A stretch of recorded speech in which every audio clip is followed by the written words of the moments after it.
Olá, muito boa tarde. O conhecimento do contexto cultural, da origem de qualquer obra literária ajuda à sua compreensão. Também os textos da Bíblia que analisamos em cada semana neste programa. As três leituras que são escutadas nas missas deste domingo merecerão agora o comentário dos padres Robson Cruz e Vítor Gonçalves, párocos em Lisboa. Muito boa tarde e obrigado por estarem neste programa. As três leituras, Padre Robson, perguntava-lhe, as três leituras que se escutam neste domingo, elas oferecem alguma unidade temática em torno desse chamamento de Deus para um serviço em concreto em diferentes épocas da história? Exato. Vamos lá. Estas leituras, como sabe, a segunda leitura, nós estamos a ler a Carta aos Gálatas, numa leitura semicontínua, não é? E também estamos a ler o Evangelho. A grande preocupação é a primeira leitura tirada do primeiro livro dos Reis, que nos conta o chamamento de Eliseu, e o Evangelho, não é? Que nos fala do início da grande viagem de Jesus a Jerusalém e como ele chamou discípulos para o acompanhar. O que é esta realidade do chamamento? O que é esta realidade do seguimento? Ora, na primeira leitura é muito curioso. Nós estamos a ler, portanto, o final do ciclo de Elias. Os capítulos 17 a 19 do primeiro livro de Reis nos conta, digamos, o ministério admirável do profeta Elias, com a sua grandeza. Portanto, é o profeta que faz chover no Reino do Norte, quando os sacerdotes de Baal põem à prova qual é a oferta que vai ser aceita, não é? Mas, por outro lado, e isso a Bíblia é muito realista, muito humana, mostram também as dúvidas e as hesitações do profeta. O profeta tem medo da rainha Jezabel e, portanto, refugia-se no deserto, e aí é confirmado por Deus depois de ter sido alimentado miraculosamente, não é? E depois, quando o profeta sai do deserto, necessariamente vai agora pôr o problema da sucessão. Elias está a chegar ao final do seu ministério e Eliseu há de continuar pelo mesmo espírito do Senhor. O que é curioso, o Elias que foge com medo para o deserto e, portanto, que experimenta que não é capaz, humanamente falando, daquela missão, a não ser pela graça de Deus que o acompanha, torna-se agora o lugar do seguimento.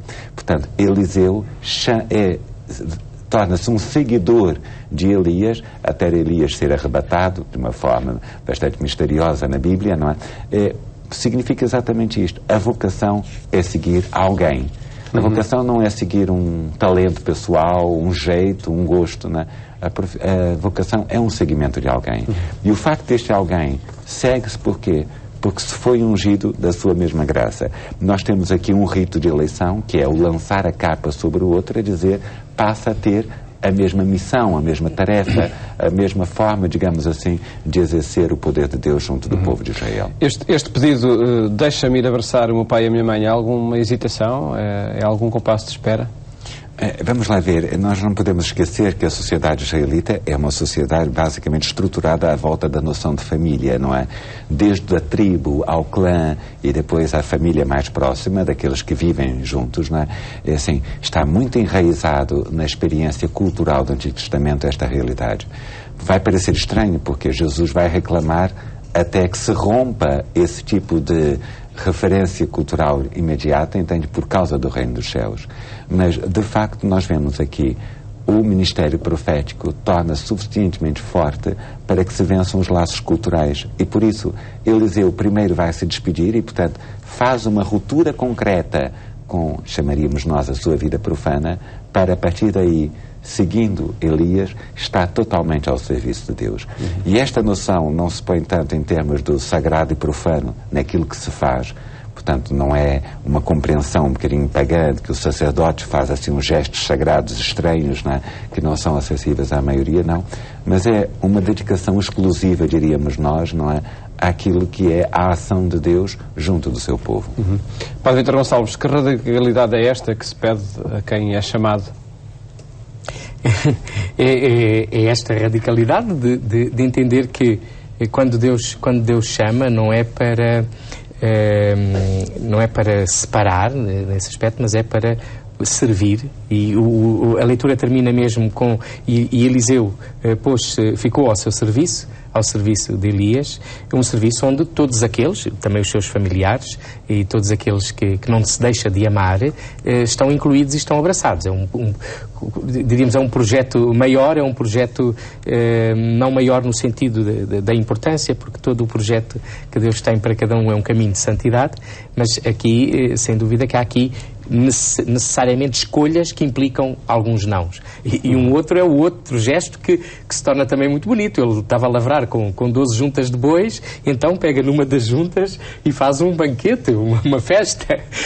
Às vezes em jeitos de seminário e de caminhada vocacional também, a missa nova era assim uma espécie de festa oferecida aos amigos, que até aí as famílias entravam com imenso gosto. Creio que, de facto, este contexto de vocação, no sentido da relação, não é um chamamento abstrato e não é um seguir uma ideia ou seguir uma grande inclinação que normalmente associamos a essa palavra, tem vocação para isto ou tem vocação para aquilo. Aqui há uma palavra que é dita, é o chamar para seguir alguém. Jesus mesmo, quando chama os discípulos, num dos relatos, agora não sei precisar, diz, escolheu 12 para andarem com ele. Portanto, é essa dimensão, e está aqui a dimensão do caminho, portanto, há aqui uma disponibilidade que é necessária e, portanto, aquilo que seria o seu projeto, se calhar como um grande latifundiário, porventura, é posto de parte, aquilo que eram as expectativas, eventualmente, dos seus pais, que no filho viam o prolongamento das bênçãos, aqui é verdadeiramente entregar ao Senhor a sua vida e descobrir novas fecundidades e descobrir uma nova realização. Aqui neste contexto, é no âmbito da profecia, hoje quando falamos em chamamento, em vocação, permanecemos neste âmbito ou no âmbito dos serviços, dos ministérios na Igreja? Também isso é profecia. Eu creio que... O Concílio Vaticano II, na figura do padre, concretamente, se me pergunta isso, não é? Focou muita dimensão profética, não é? E isto é uma coisa curiosa. Uma das componentes do seu ministério. Uma componente, e foi muito querida no Concílio Vaticano II, não é? Portanto, nós estamos a celebrar os 50 anos da sua abertura. Foi uma coisa curiosa, ou seja, o perfil do exercício do ministério ordenado, não é? Pensado na Presbyterorum Ordinis, não se esgotava apenas nas ações sacramentais, nem no estabelecer a caridade e a solidariedade nas comunidades, mas muito na dimensão do anúncio da palavra, não é? E isso é uma coisa admirável, que a gente diz, ainda está muito por fazer, entende? Mas é um rumo, quer dizer, que o Concílio quis para o nosso tempo, não é? Passamos a análise ao segundo texto. A segunda leitura é da Epístola do Apóstolo São Paulo aos Gálatas, no capítulo 5. Temática da liberdade que Cristo veio trazer e também esse mandamento maior, amarás o teu próximo como a ti mesmo. Qual o enquadramento que tem este texto nesta comunidade concreta dos Gálatas? É curioso. Portanto, nós no capítulo 5 da Carta aos Gálatas passamos à parte prática, ou seja, Paulo questionou muito a necessidade de mais ritos, de se fazer as observâncias da lei judaica ou de qualquer outro sistema cultural em que as pessoas se fecham pensando que ele é que lhes dão a garantia da verdadeira salvação. E Paulo diz, nós recebemos esta liberdade. O início do capítulo, que nós não lemos, não é? Fala exatamente sobre isso. Como se preserva esta liberdade em Cristo, não é? Paulo agora vem chamar a atenção. Atenção, esta liberdade não é abusar, digamos assim, apenas do livre-arbítrio, fazendo tudo aquilo que nós queremos, não é? Paulo diz, exatamente aquilo que foi, digamos, superado foi a escravidão do homem sobre as suas próprias paixões. De alguma forma, eu gosto de dizer isso, aquilo que é proposto na doutrina de Paulo é quase eu me converter ao meu próprio corpo, ou seja, eu aprender a conviver com os meus instintos, com as minhas paixões, com as minhas fantasias, não é? E descobrir que tudo isso, neste processo de conversão, significa colocar sobre a ação do Espírito de Deus. Se eu vivo apenas na espontaneidade daquilo que me apetece, necessariamente torno-me escravo do meu próprio corpo, e não é isso. Eu sou chamado a me realizar dentro deste corpo. E como é que Paulo diz? Não abuseis da liberdade sob o pretexto de viveres segundo a carne. Claro, esta antítese carne-espírito em Paulo não tem a ver com este corpo, não é? Tem a ver com a dimensão passional da existência, instintiva, não é? E Paulo diz, é preciso reaprender a vida. Depois ele diz, somos chamados de facto a nos pôr ao serviço uns dos outros. E, portanto, o grande critério onde eu sei se já me reconciliei com a minha corporeidade é se de facto a minha existência corporal é fazer-me um dom para os outros. Ele cita, não é? Amarás o teu próximo como a ti mesmo. Provavelmente é uma citação do Levítico 19, mas eu diria mais, provavelmente está a citar aquilo que são as palavras de Jesus reproduzidas em Mateus 7, 12, né? Onde Jesus reinterpreta o texto do capítulo 19 do livro do Levítico numa atitude, é o dom total de si mesmo e de forma universal. Conduzir-se pelo Espírito de Deus é, portanto, o tal princípio, já na semana passada nós vimos isso, né, de tornar-se filho de Deus, mas por outro lado é agir como filho de Deus. Curiosamente, nós não vamos ler agora, esta semana, né, segue-se a esse texto da Carta aos Gálatas uma lista de pecados ou de vícios, onde Paulo diz, aqui tendes objetivamente como essas situações mostram como é difícil a reconciliação com o nosso corpo. E por elas serem tão universais, nós percebemos, né? O homem tem a tarefa não apenas de reconhecer, eu tenho um corpo, reconhecer as suas potencialidades, as suas capacidades, mas também de me reconciliar numa unidade entre aquilo que é esta dimensão espiritual do que eu sou e a dimensão corporal do que eu sou, com reconquistar essa unidade pelo Espírito de Deus. Padre Vítor, que mensagem é esta dirigida, no caso não agora à comunidade dos Gálatas, mas à nossa? Eu sublinhava esta frase, deixai-vos conduzir pelo Espírito. Não é um espírito assim, como é que é dizer, umas vozes estranhas, mas de facto é deixar-vos conduzir por Jesus Cristo e pelo Espírito de Jesus ressuscitado, nesta procura de uma harmonia que sabemos que é preciso um esforço constante. E se essa harmonia tem a ver com o corpo também, mais do que neste saber, não é só vencer, não é estar a desconfiar do corpo, porque às vezes à volta disto cai-se muito facilmente no dualismo, né? Tudo o que é corpo é mau, tudo o que é prazer é mau. Não é essa a perspectiva do espírito. É precisamente entender todas essas dimensões na medida em que elas não me fecham e não me autossuficientizam, não me colocam no objetivo simplesmente da minha vida, mas que me abrem para os outros. E depois aqui a outra dimensão também do corpo comunitário, que é a Igreja, porque muitas das paixões ou destes apetites que nos desregulam e descentram do essencial refletem-se naquilo que é a vida comunitária. Então, deixai-vos conduzir pelo Espírito como um convite pessoal, mas também eminentemente comunitário. Naquilo que são todos os nossos dinamismos de construção de comunidade, da própria comunidade familiar à comunidade eclesial, e não há aqui separação, mas há um prolongamento, como é que nas escolhas, nas decisões, nos projetos, no modo de olhar em comum a história que vamos fazendo, estamos animados e guiados pelo Espírito, e não simplesmente pela opinião, que é importante, mas depois procura uma unidade, uma união, uma comunhão. O programa de vida é sempre essa palavra de ordem, amarás o teu próximo como a ti mesmo? Não esquecendo o outro, amai-vos como eu vos amei, porque às vezes esse pode ser assim, está bem, mas eu não me amo muito, então também não amo muito o próximo. Não, o critério do amor não sou eu também. Esse critério do amor é o próprio Jesus.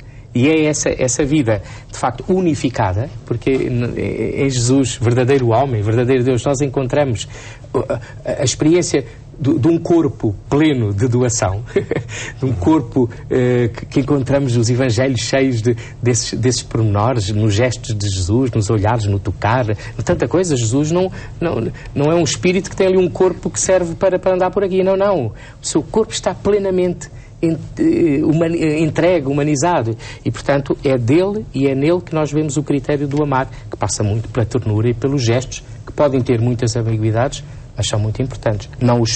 Não ter esses gestos é pior. E analisamos agora o texto do Evangelho no capítulo 9, um texto que se escuta também nas Eucaristias deste domingo. Em contexto, Jesus desafia a este seguimento e deixa esse convite, segue-me. Lucas constrói de uma forma muito bonita, não é? A partir certamente do material dos capítulos 8 a 10 de Marcos, esta grande viagem de Jesus até Jerusalém. Durante o caminho, nós vamos compreendendo o que significa a reconciliação que Jesus vem trazer de forma progressiva. Portanto, a salvação vai ser levada a Jerusalém e de Jerusalém a toda a Samaria até aos confins da terra. Portanto, é o plano básico de Lucas, não é? Mas nós vemos que há aqui uma necessidade de reconciliação e de purificação também dos discípulos. O primeiro episódio deste Evangelho nos mostra também o perfil humano, não é? Nós vemos aqui 2 discípulos de Jesus, não é? A quem um deles até nós chamamos que é o discípulo do amor, que é João, a pedir que venha um raio do céu para exterminar os samaritanos. E, curiosamente, a forma como Jesus resolve, digamos assim, essas iras, essas más disposições, esses preconceitos dentro do nosso coração, antecipa aquilo que vai ser a grande surpresa do reino. Os Atos dos Apóstolos, capítulo 8, nos mostra como os samaritanos receberam, cheios de alegria, o testemunho de Jesus. A mesma coisa no capítulo 4 do Evangelho de Jesus, no diálogo com a samaritana. A grande questão é, para seguir Jesus neste itinerário, que começa da Galileia até Jerusalém, há um custo concreto. O custo do aceitar o risco da própria vida. Nós vemos que, quando Jesus usa 3 provérbios, todos eles em forma de hipérbole, não é? E, portanto, dizer que não tem lugar onde reclinar a cabeça, diz que não há tempo para ir dar sepultura aos mortos, não é? Que não se pode lançar o arado e depois passar-se a vida a olhar para trás. Portanto, são 3 hipérboles a dizer isto é algo muito sério. E o problema, muitas vezes, se calhar é esse, não é? É que o exagero tem aqui uma função muito concreta. Significa que fazer o caminho com Jesus supõe, como atitude fundamental, uma obediência radical a Cristo. E aprender dele qual é o caminho da fidelidade. E é uma fidelidade que dói. E por isso mesmo, esta função, ou seja, a urgência, a radicalidade, a ideia de romper os laços, funciona exatamente nisto, ou seja, nós não estamos aqui nem a prazo, nem a tempo, nem a para ver se dá, mas sim com a total entrega, como ele o fez. A condição de qualquer chamamento em qualquer situação histórica e pessoal. Sim, e isto está presente, nós podemos olhá-lo, sem dúvida, para a dimensão dos religiosos, dos consagrados, dos presbíteros, não é? Mas a mesma radicalidade àquilo que é a vida matrimonial e, no fundo, todas as vocações, assim, em que a dimensão do serviço e da entrega implica essa radicalidade de confiança e de obediência. Assim. O SEGM não está relacionado só com, precisamente, essas vocações religiosas, não é? Em todo o caso, é muito curioso que por estes dias, por estes domingos, nas dioceses e aqui em Lisboa, também, sábado, 29, há ordenações, normalmente, ordenações de diáconos, de sacerdotes, mas esse segue-me é mesmo um seguimento aqui com esta dimensão abrangente. Sem dúvida, percebemos que há aqui em ordem um ministério, mas há um entender os critérios novos de Cristo naquilo que é a radicalidade da vida com Cristo. Então, em todos os estádios de vida, há este segue-me que é dito a cada um e que é dito comunitariamente também. Até que ponto esta radicalidade de uma opção não encontra hoje grande eco, seja em qualquer circunstância, mas o fragmento em que a sociedade está, caracteriza a sociedade, caracteriza as opções de vida, pode condicionar também assumir um projeto de vida para toda a vida, né, que é o caso. É verdade, isso é uma realidade consequente do nosso estilo de cultura, que é também muito fragmentada, em que as coisas são muito vividas no provisório, e por isso eu creio que a importância desse encontro, desse anúncio de Jesus, dessa experiência viva de Jesus Cristo, como algo basilar para estas respostas, para se poder entender que este seguimento, que a fidelidade não é uma isenção de falharmos, mas é um querer com a totalidade do nosso ser, viver, não só hoje, mas na perspectiva do futuro, uma vida de plena confiança nele. E isto é sempre a dificuldade que já víamos de estarmos mais centrados em nós, nos nossos projetozinhos.